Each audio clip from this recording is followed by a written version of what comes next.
Ya, assalamualaikum warahmatullahi wabarakatuh. Selamat pagi anak-anak semua. Bagaimana kabarnya hari ini? Semoga kita semua dalam keadaan sehat walafiat. Amin amin ya robbal alamin. Ya, bertemu lagi dengan saya dalam pembelajaran pendidikan agama Islam. Dan kali ini kita akan membahas tentang pernikahan dalam Islam. Ya, apa yang kalian ketahui dengan kata nikah? Apa yang kalian ketahui tentang nikah? Ya, nikah kalau dalam kehidupan sehari-hari, nikah bisa juga disebut dengan menikah, bisa juga dengan pernikahan, bisa juga dengan perkawinan, bisa juga dengan hajatan atau yang lain sebagainya. Iya, mari kita pelajari tentang pengertian nikah. Iya, pengertian nikah. Kata nikah itu secara bahasa berarti mengumpulkan, menggabungkan, atau menjodohkan. Nah, kata nikah atau pernikahan ini sudah menjadi kosakata yang sering kita dengar ya dalam kehidupan sehari-hari dalam bahasa Indonesia. Nah, kata nikah itu juga sepadan artinya dengan kata perkawinan. Pernikahan itu adalah akad yang menghalalkan pergaulan antara seorang laki-laki dengan seorang perempuan yang bukan mahramnya, sehingga melahirkan hak dan kewajiban di antara keduanya dengan menggunakan lafaz ijab qabul. Dalam pengertian yang lebih luas, pernikahan merupakan ikatan lahir dan batin yang dilaksanakan menurut syariat Islam antara seorang laki-laki dengan seorang perempuan. Tujuannya yaitu untuk hidup bersama dalam satu rumah tangga guna mendapatkan keturunan. Nah, dari sini dapat kita simpulkan bahwa menikah adalah ikatan yang menghalalkan pergaulan antara seorang laki-laki dan seorang perempuan untuk hidup bersama dalam suatu rumah tangga. Nah, pernikahan ini akan menghasilkan hak dan kewajiban dari suami atau istri, dan pernikahan ini disahkan dengan adanya lafaz ijab qabul. Begitu. Tujuannya banyak, tujuan pernikahan itu banyak, diantaranya untuk memenuhi tuntutan naluri manusia, kemudian untuk mendapatkan ketenangan hidup seseorang, terus meningkatkan ibadah seorang, mendapatkan keturunan, dan keturunan itu dalam hubungan yang sah. Seperti itu ya, pernikahan. Nikah atau pernikahan itu memiliki beberapa hukum. Hukum asal menikah itu mubah. Hukum nikah ini disesuaikan dengan kondisi masing-masing pelakunya, baik dari fisiknya, mentalnya, ekonominya, dan faktor-faktor lainnya. Jadi kita ketahui bahwa hukum asal dari menikah itu mubah atau boleh, tapi jika ada beberapa hal dari fisiknya, ekonominya, dan lain-lain itu mempengaruhi, maka itu juga akan mempengaruhi hukum dari nikah. Beberapa hukum dari nikah. Yang pertama, hukum asalnya yaitu mubah. Hukum ini berlaku bagi seseorang yang terdesak oleh alasan yang mewajibkan nikah atau mengharamkannya. Hukum yang kedua yaitu sunnah. Sunnah, hukum yang berlaku bagi seseorang yang memiliki bekal untuk hidup berkeluarga. Dia itu mampu secara jasmani dan rohani untuk menyongsong kehidupan berumah tangga, dan dirinya tidak khawatir terjerumus dalam praktik perzinaan. Nah, sunnah ini berlaku bagi seseorang yang sudah siap secara fisiknya, secara mentalnya, secara ekonominya untuk membina atau membangun sebuah rumah tangga, dan dia tidak khawatir bahwa dia itu masih mampu untuk menahan agar tidak terjerumus dalam perzinaan. Kemudian hukum yang ketiga yaitu wajib. Hukum ini berlaku bagi siapapun yang telah mencapai kedewasaan jasmani, yang secara fisik mentalnya sudah sudah siap, dan dia itu memiliki kekhawatiran akan terjerumus dalam perbuatan zina, atau hasrat kuatnya itu untuk menikah sudah sangat besar gitu ya. Jadi seseorang yang sudah siap, sudah mampu secara fisik, secara jasmani, rohaninya, dan dia khawatir bahwa dia akan terjerumus dalam perzinaan, maka seseorang itu dihukumi wajib untuk menikah, seperti itu ya. Kemudian hukum yang keempat yaitu makruh. Hukum ini berlaku bagi seseorang yang belum mempunyai bekal untuk menafkahi keluarganya, walaupun dirinya telah siap secara fisik untuk menyongsong kehidupan berumah tangga, dan ia tidak khawatir terjerumus dalam praktik perzinaan hingga datang waktu yang paling tepat untuknya. Jadi makruh ini berlaku hukumnya bagi seseorang yang secara fisik sudah siap. Dia juga tidak takut akan terjerumus dalam perzinaan. Namun, dia belum mempunyai bekal untuk menafkahi keluarganya. Jadi, untuk orang yang seperti ini kita hukumi makruh. Bagaimana untuk menghindarinya agar agar terhindar dari nikah yang makruh ini? Maka disarankan untuk menahan diri terlebih dahulu hingga benar-benar siap untuk menafkahi keluarganya, seperti itu. Kemudian hukum yang kelima yaitu haram.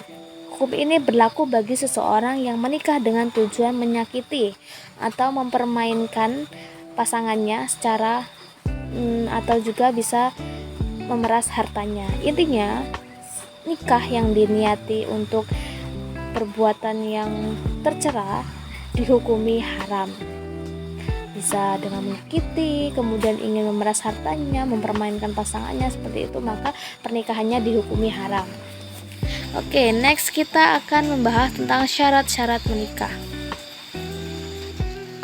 Syarat-syarat menikah itu yang pertama beragama Islam. Keduanya tentu harus beragama Islam, laki-laki dan perempuan. Kemudian bukan mahramnya, bukan seseorang yang memiliki satu nasab, gitu ya. Kemudian nikah itu ada wali nikahnya. Wali nikah berasal dari wali perempuan.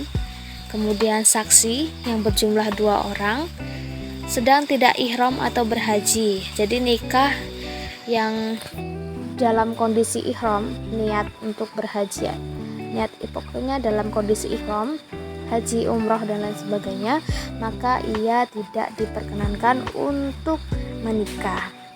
Kemudian ada bukan paksaan. Jadi ada bukan paksaan dari siapapun. Jadi keduanya itu pernikahan ini dilaksanakan secara kemauan mempelai. Oke, yang selanjutnya kita akan membahas tentang rukun nikah. Rukun nikah yaitu yang pertama tentu ada mempelai perempuan, ada mempelai laki-laki, kemudian wali. Wali ini berasal dari keluarga perempuan, baik bisa diwalikan oleh ayah kandungnya, atau jika ayah kandung sudah tidak ada, bisa diwalikan dengan keluarga dari pihak perempuan. Kemudian saksi berjumlah 2 orang saksi laki-laki. Kemudian ada ucapan serah terima atau yang biasa kita dengar dengan ijab qabul. Ijab itu ucapan kayak serah-serahan serah-serahan dari pihak keluarga, pihak wali kepada mempelai laki-laki. Kemudian qabul itu ucapan terima dari yang dilakukan pihak mempelai laki-laki. Nah, 1, 2, 3, 4, 5 ini harus ada ketika pernikahan terjadi. Jadi suatu pernikahan dikatakan sah jika rukun-rukun menikah itu terpenuhi, disertai juga dengan syarat-syarat yang sudah disebutkan tadi. Selanjutnya yaitu hikmah dari adanya pernikahan. Hikmah dari adanya pernikahan. Yang pertama, terwujudnya kehidupan yang tenang dan tentram karena terjalinnya cinta dan kasih sayang di antara sesama lihat. Nah, ini tercantum dalam Quran surah Ar-Rum ayat 21. Quran surah Ar-Rum juga termasuk dalam dalil pelaksanaan pernikahan dalam Islam. Bagaimana bunyi Quran surah Ar-Rum ayat 21? Mari kita dengarkan.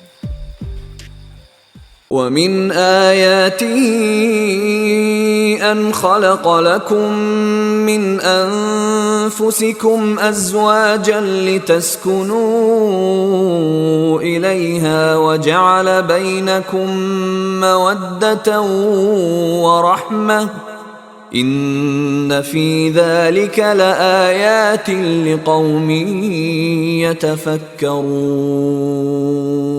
Iya. Kemudian kita lanjut lagi membahas tentang hikmah.